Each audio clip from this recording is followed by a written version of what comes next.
다윗 압살롬의 반란이 완전하게 다 평정이 됐죠. 그리고 나서 뒤이어서 또 이스라엘의 반란 세력들이 있었지만 요압 장군이 그들을 다 평정하고 이제 모든 반란이 다 정리된 상태에서 다윗은 요압 장군을 군대 장관으로 삼고 또 기타 여러 사람들을 요직에 이렇게 딱 앉힘으로 인해서 안정적인 어떤 통치를 이렇게 시작하게 됩니다. 그런 중에 오늘 본문 말씀 보니까 다윗 시대에 해를 거듭하여 3년 기근이 있었다. 알 수 없는 기근이 3년 동안 연속적으로 다 이어지는 것을 이렇게 보게 되죠.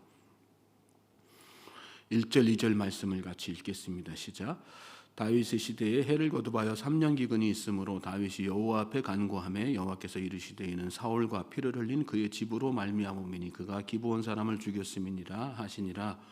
기브온 사람은 이스라엘 족속이 아니요 그들은 아모리 사람 중에서 남은 자라. 이스라엘 족속들이 전에 그들에게 맹세하였거늘 사울이 이스라엘과 유다 족속을 위하여 열심히 있으므로 그들을 죽이고자 하였더라. 이에 왕이 기브온 사람을 불러 그들에게 물으니라.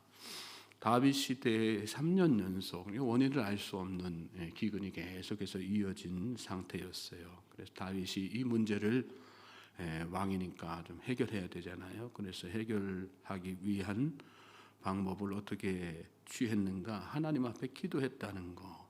3년 기근이 있으므로 다윗이 여호와 앞에 간구했다 이렇게 나오지 않습니까? 우리 살면 우리도 인생을 살다 보면 여러 가지 기근을 맞게 되죠. 개인적으로, 가정적으로 또 국가적인 여러 가지 기근들을 이렇게 경험하게 됩니다. 내 힘으로 어떤 정치력으로 어떤 지도자의 힘으로 해결할 수 있는 것이 아니거든요. 인생의 모든 기근은 누가 해결해 주셔야 되는 거예요? 하나님께서 해결해 주셔야 된다는 거란 말씀이에요. 다윗은 그걸 깨달았어요. 그래서 하나님 앞에 기도했던 것입니다. 우리는 우리 인생의 모든 기근들을 기도로 풀어나갈 수 있게 되기를 주님의 이름으로 소망하고 축복합니다. 여러분들이 기도할 때 백성의 지도자들을 위해서 기도하셔야 돼요. 왜? 그들이 기도로 이 문제를 다 해결해야 되기 때문에 그런 거거든요. 그래서 하나님께서 축복하셔야 나라도 민족도 다 잘 되는 거 아니겠습니까? 자, 그렇게 다윗이 기도하자 하나님께서 그 기근의 원인을 말씀해 주시죠. 죄에 있었다는 거 깨닫게 해주셨어요. 특별히 사울의 죄 때문이다 그런 말씀하셨어요. 모든 기근이 다 그런 것은 아니지만요. 성경에서 기근은 죄의 결과로 이렇게 나타나는 경우가 참 많아요. 오늘 본문에서도 그것을 강조하고 있는 거 아니겠어요? 다윗 때 3년 기근의 원인은 사울이 저지른 죄 때문이었습니다. 사울은 이미 죽고 없잖아요. 그런데 그 죄의 대가가 지금 나타나고 있는 것이라는 거. 우리가 죄에 대해서 두렵고 떨리는 마음으로 늘 경계해야 되는 이유를 다시 한번 깨닫는 것 아니겠습니까? 죄는 여러분 결코 사라지지 않아요. 죄는 대가를 반드시 치르게 되어 있습니다. 지금 무사하다 하여서 안심해서는 안 되는 것이죠. 나중에라도 후대에 가서라도 내가 아니면 내 자녀가 그 대가를 감당할 수도 있고요. 오늘 말씀에 나오는 것처럼 무고한 사람들이 다 공동체가 다 그 책임을 질 수도 있다는 말씀이에요. 지금 이스라엘 사람들이 그런 것 아니겠어요? 사울의 죄로 인해서 무고한 이스라엘 백성들이 3년 동안이나 기근에 허덕이고 있는 것이라는 말씀이에요. 죄에 대해서 나의 죄에 대해서 개인적인 죄일지라도 무거운 책임감을 그렇게 느껴야 되는 거죠. 자, 그렇다면 사울의 죄가 도대체 어떤 것이기에 이처럼 온 백성들이 고통해야 하는가? 1절 끝에 보면 기브온 사람을 죽였음이라 그랬어요. 2절에는 사울이 이스라엘과 유다 족속을 위한 열심으로 인하여 그들을 죽였다 그렇게 나오거든요. 언뜻 보면 사울이 도대체 무슨 죄를 지은 것인가 의문을 품게 되는 그런 말씀이라고 할 수 있어요. 그것도 그럴 것이 기브온 사람들은 어떤 사람들이에요? 여기 말씀에 또 이스라엘 족속이 아니다 이렇게 나오거든요. 기브온 족속은 이방인이었어요. 또 사울이 이스라엘과 유다를 위하여 이방인들을 척결했다. 그게 도대체 무슨 잘못이겠어요? 그런데 우리가 이스라엘과 기브온 족속의 관계를 조금 더 자세하게 알아보면 사울의 이 행위가 얼마나 큰 죄인지를 우리가 깨닫게 돼요. 기브온은 가나안에 정착해서 살던 7족속 중에 하나였습니다. 원래 진멸의 대상이었죠. 그런데 기브온 주민들이 여호수아가 이스라엘 군대를 진군 지휘해 가지고 가나안을 정복해 나갈 때 그 소문을 들었어요. 그래서 우리가 어떻게 하면 살아날 수 있을까 꾀를 내죠. 여호수아 9장에 나오는 이야기거든요. 이 여리고성이 무너지고 또 아이성이 다 무너지고 그런 상황에 대해서 다 정보를 듣고 나서 우리가 좀 살 길을 찾아야 되겠다. 그래가지고 꾀를 내 가지고 사신의 모양으로 다 꾸미고 또 특별히 전대 옷 이런 거 다 낡게 만들어 가지고 또 찢어진 게 만들고 막 이래가지고 꾸며요. 마치 멀리에서 온 것처럼. 그리고 포도주 양식도 그렇게 오래된 것들 낡은 부대에다 다 이렇게 해가지고 여호수아를 찾아와 가지고 이스라엘 백성들 앞에서 우리는 저 멀리 원방에서 온 사람들입니다. 왜 우리가 이 먼 길을 찾아서 당신 앞에 왔냐면 우리는 당신과 뭐 이렇게 적대감을 가지고 살려고 하는 게 아니고 당신의 종이 돼서 우리도 하나님 섬기고 여러분들 섬기고 싶어서 그러고 찾아온 겁니다. 그러니 우리와 화친을 맺어 주십시오. 우리의 생명을 담보해 주면 우리가 그렇게 살 겁니다. 앞으로 다. 그러니까 그런 어떤 정황이라든지 차림새라든지 이런 걸 다 보고 여호수아와 이스라엘 백성들 깜빡해서 속았어요. 그 상황에 대해서 성경에 기도하지 않았다. 하나님 앞에 기도하지 않고 그냥 자신들의 상황으로 판단을 한 거예요. 그래서 깜빡 속아 넘어가가지고 그 자리에서 여호와의 이름을 걸고 그들과 화친 조약을 맺는단 말이죠. 물론 이제 며칠 안 가가지고 자기들이 속았다는 사실을 이렇게 깨닫지만 뭐 뒤늦은 사실이죠. 뒤늦게 발견한 사실 후회도 소용없죠. 왜? 이미 여호와의 이름을 걸고 맹세를 했으니까. 그래서 그 일을 계기로 해서 이 이스라엘 민족과 기브온 족속 사이에는 화친 조약이 이렇게 딱 지켜져 오고요. 계속해서 안전을 이렇게 담보해 줬단 말씀이에요. 이스라엘 백성들 속에 살면서 이 기브온 족속은. 그런데 사울이 바로 그 약조를 깨뜨리고 기브온 주민들을 죽인 거란 말씀이에요. 사울은 하나님의 이름을 그 신실하신 이름, 언약의 신실하신 그 하나님의 이름을 사울의 손으로 다 깨뜨린 거예요. 실추시킨, 떨어뜨린 거예요. 하나님의 영광을 가린 거죠. 그리고 하나님께서 기브온 족속과 맺으신 언약, 여호수아와 이스라엘 백성들이 여호와의 이름을 들어가지고 맹세했다는 것은 결국은 하나님께서 그들과 약조해 주셨다는 얘기거든요. 근데 그걸 자기 손으로 다 깨뜨린 하나님 앞에 얼마나 큰 죄예요. 여기서 우리는 죄가 정말 큰 죄가 무엇인가? 우리는 죄 그러면 다 도덕적 윤리적인 죄를 먼저 떠올리잖아요. 그런데 성경에서 말씀하는 하나님 보시기에 정말 큰 죄는 무엇인가? 깨닫고 발견하게 돼요. 그 죄는 뭐예요? 하나님과 맺은 언약을 깨뜨리는 거. 하나님께서 나와 맺은 언약, 맺으신 언약, 하나님께서 다른 사람과 맺으신 그 언약을 내가 내 마음대로 막 깨트리는 거, 그게 진짜 하나님께서 보시기에 큰 죄, 악한 죄라는 사실을 우리가 다시 한번 깨닫게 되는 것입니다. 그러므로 오늘 우리가 세상 살면서 늘 경계해야 되는 건 바로 그거예요. 내가 남들한테는 살면서 무슨 특별한 해코지한 것도 없어요. 나 남들한테 무슨 사기친 것도 없어요. 그래서 스스로 나는 의롭다 생각하는 것이 아니라 내가 정말 하나님과의 관계에서 하나님과 맺은 언약을 신실하게 지켜왔는가, 그걸 생각하면서 하나님 앞에 정말 날마다 무릎 꿇고 통회하고 자복하고, 그리고 하나님과 나 사이에 맺어진 그 놀라운 은혜의 언약을 지켜나가기를 힘쓰고 노력해야 된다는 그 말씀인 것입니다. 저와 여러분이 그런 죄에 대한 경계감을 가지고 정말 하나님과의 관계를 친밀하게 잘 지켜나가는, 하나님과 맺은 언약을 흔들림 없이 지켜나갈 수 있는 우리 모두가 될 수 있기를 주님의 이름으로 소망하고 축복합니다. 자, 3절부터 9절 말씀, 긴 말씀 같이 읽겠어요. 빠른 속도로 읽어볼까요? 다윗이 그들에게 묻되 내가 너희를 위하여 어떻게 하랴? 내가 어떻게 속죄하여야 너희가 여호와의 기업을 위하여 복을 빌겠느냐 하니 기브온 사람이 그에게 대답하되 사울과 그의 집과 우리 사이의 문제는 은금에 있지 아니하오며 이스라엘 가운데에서 사람을 죽이는 문제도 우리에게 있지 아니하니이다 아니라 왕이 이르되 너희가 말하는 대로 시행하리라. 그들이 왕께 아뢰되 우리를 학살하였고 또 우리를 멸하여 이스라엘 영토 내에 머물지 못하게 하려고 모해한 사람의 자손 7사람을 우리에게 내주소서. 여호와께서 택하신 사울의 고을 기브아에서 우리가 그들을 여호와 앞에서 목매어 달겠나이다 하니 왕이 이르되 내가 내주리라 하니라.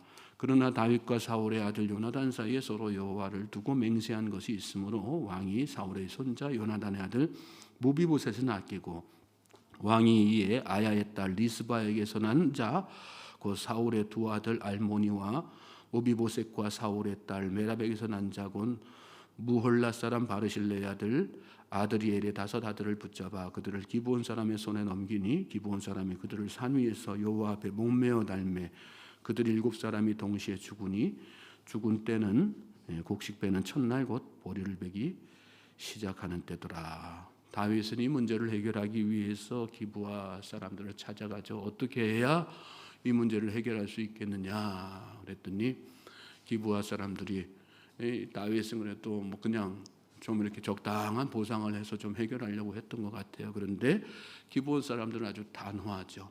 은근 가지고 해결할 수 있는 건 아닙니다. 대가를 반드시 치러야 됩니다.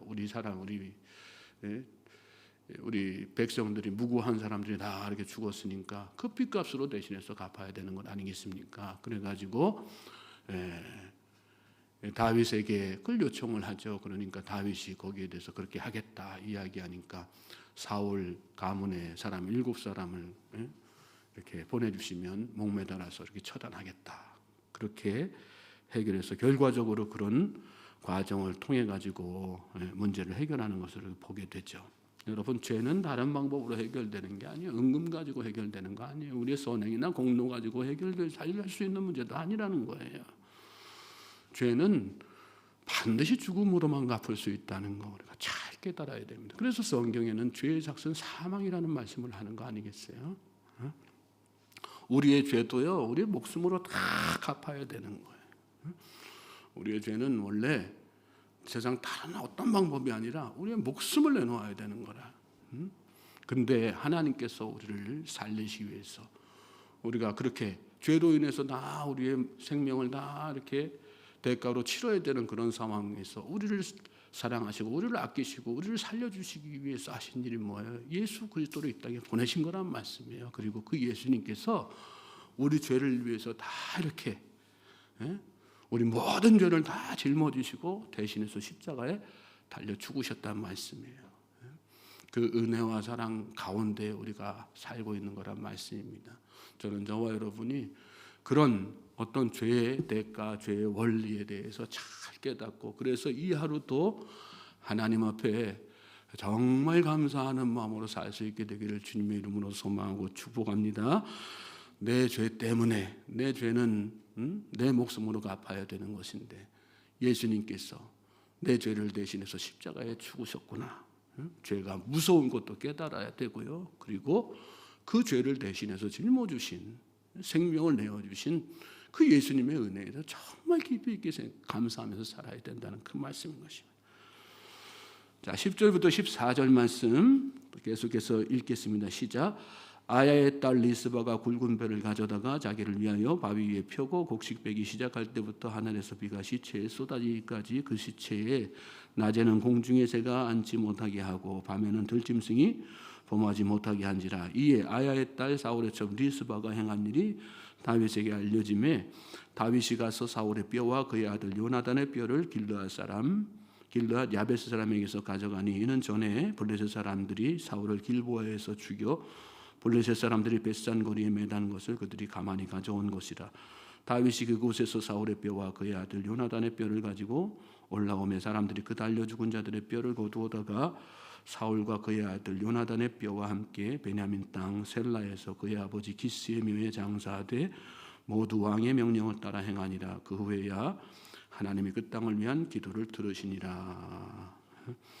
그렇게 7사람이 매달려 죽고 난 다음에 그들의 어머니 중에 한 사람이 있죠. 리스바가 굵은 배를 가져다가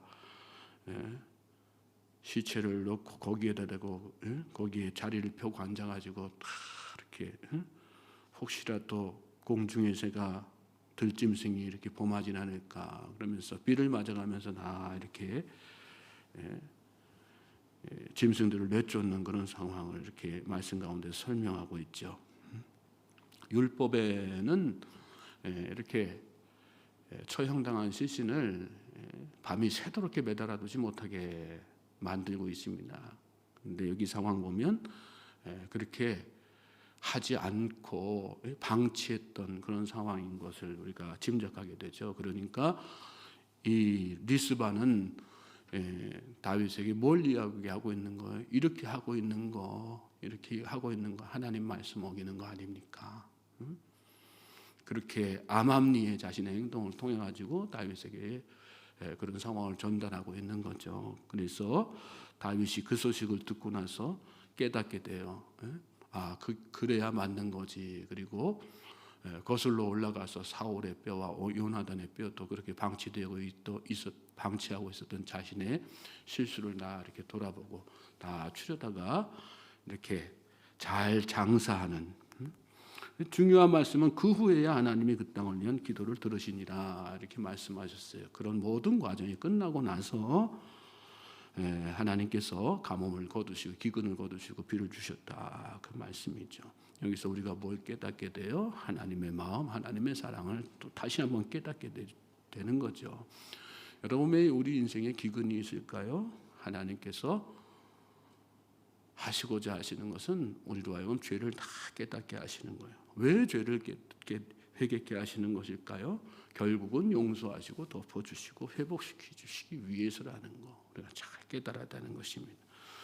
어제 우리가 성탄절을 지내고 올 한 해 남은 며칠을 계속해서 보내게 될 텐데 여러분 올해도 그냥 다 지나갔구나 하고 그냥 별 의미 없이 며칠을 보내는 것이 아니라 올 한 해를 정말 진지하게 돌아보면서 그동안 내 안에 회개치 못한 죄는 없는가, 또 삶이 각박하고 힘들게 지내고 있을 수도 있어요. 그런 상황 가운데에서 내 이 각박하고 힘든 고통하는 생은 언제쯤이나 끝날까, 올해는 마감될까, 그렇게 탄식하면서 지내는 것이 아니라 이 기근의 이면에 해결받지 못한 죄는 없는가, 우리 자신 다시 한번 또 이렇게 돌아보면서 그래서 더욱더 통회하는 마음으로, 그러나 그 이면에 하나님의 우리를 향하신 마음, 그게 뭐예요? 결국은 우리의 모든 죄를 다 덮어주시고 용서하시고 사랑으로 다 감싸주기 위함이라고 하는 거. 그 하나님의 마음을 십분 이해하면서 그래서 더욱더 거룩을 갈망하고 사모하며 나아가는 그런 이 연말 될 수 있기를 주님의 이름으로 소망하고 축복합니다. 요한일서 1장 9절에 우리가 잘 아는 말씀 있잖아요. 만일 우리가 우리 죄를 자백하면 그는 미쁘시고 의로우사 우리 죄를 사하시며 우리를 모든 불의에서 깨끗하게 하실 것이라. 하나님의 우리를 향한 약속이시란 말씀이에요. 그 약속의 말씀을 잘 붙드십시오. 그리고 간절하게 기도하십시오. 그럴 때 하나님께서 여러분의 모든 죄를 덮으시고 은혜로 여러분을 감싸 주실 줄로 믿습니다. 이 연말